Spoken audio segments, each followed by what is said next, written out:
Hello বন্ধুরা, আজকে দেখাচ্ছি আমাদের লেবু গাছের লেবু কিছু তিনটে ভ্যারাইটির আছে এখানে। দুটো মালটা এবং একটা লেবু। এই লেবুটা হচ্ছে ছাতকি।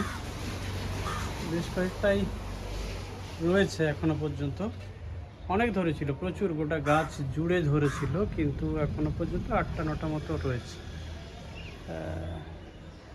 কিন্তু এটি হচ্ছে ভেরিকেটেড মালটা।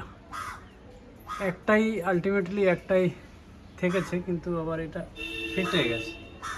এটা আজকে হারভেস্ট করে নিতে হবে, নাহলে পুরোটাই নষ্ট হয়ে যাবে হয়তো। আর আরেকটা রয়েছে, এটা সিকি মালটা। এটা অনেকটা বেশ বড় হয়েছে। এটা সিকি মালটা। এই হচ্ছে ছোট্ট একটা টব। এটা ভেরিকেটেড, আর এটা হচ্ছে ছাতকি। ঠিক আছে তো বন্ধুরা, এটাই দেখানোর ইচ্ছে ছিল। এই ভেরিকেটেড মালটাটা তুলে নেবো আজকে, হারভেস্ট করবো, তার কারণ ওটা নষ্ট হয়ে যাবে বলে। তাই এই ভিডিওটা বেশ সুন্দর দেখতে, কিন্তু জানি না কেমন কি ঠিক রয়েছে ভেতরে। ওকে।